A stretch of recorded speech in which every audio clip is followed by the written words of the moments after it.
Hello and welcome to Theme Park Information. In today's show we've got a review for Expedition GeForce, located at Holiday Park in Germany. And don't forget to like, comment and subscribe for more content, and we're going to get straight into the review. So this ride particularly reminded me of one particular roller coaster, and that is El Toro at Six Flags Great Adventure over in New Jersey. And the reason for that is it has insane airtime and generally a really strong layout, and generally speaking it just seemed like a really good ride.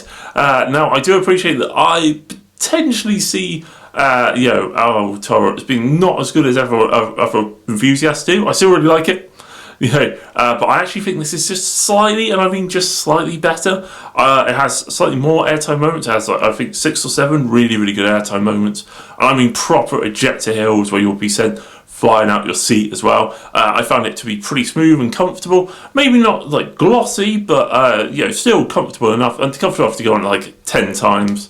I found the front row, back row, and pretty much anywhere in between really good as well. It's definitely not a roller coaster you have to really focus on, being like in a particular row.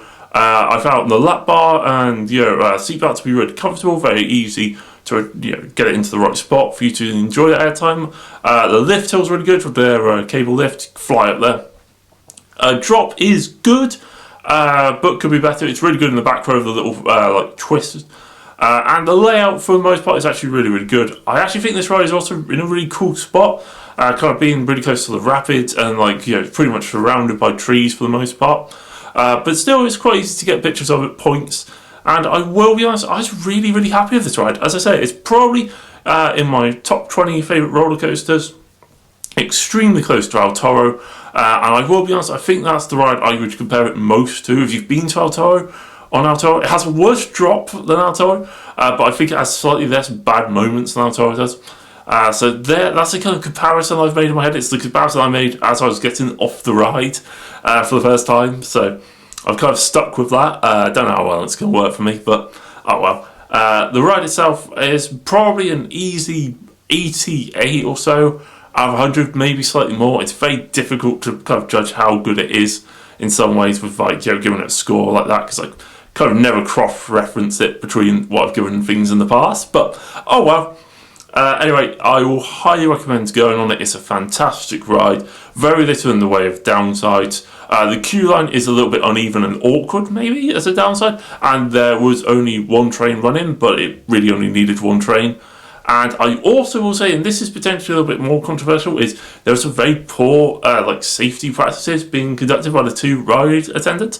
Not necessarily they were being dangerous to what other guests were doing, but having been to plenty of parks previously, there's a lot of things that people should do and they didn't, or were flat out just taking it really easy. I suppose they only are running one train, and obviously if they feel confident and safe with it, then obviously they might have a different set of policies and stuff like that in other parks. But it was something that I did notice. Also, the fact that this ride plays songs off the radio, and I don't know why I'm going to make such a big deal of it. It just was so out there and strange for me. But they were for example, playing an Eminem song in English without any censorship in it or anything like that. Just really kind of, I was like, oh, okay, we're not going to bleep anything in this. I can understand this perfectly. I mean, fair enough. I know it is sponsored by a radio company and stuff like that, so it does make a tiny bit of sense. But it's just a little bit strange and out there. Also, this ride doesn't exactly have that much in the way of theming or anything like that, but it is fantastic and well worth going on. Anyway, don't forget to like, comment and subscribe for more content, and I'll catch you guys on the next one.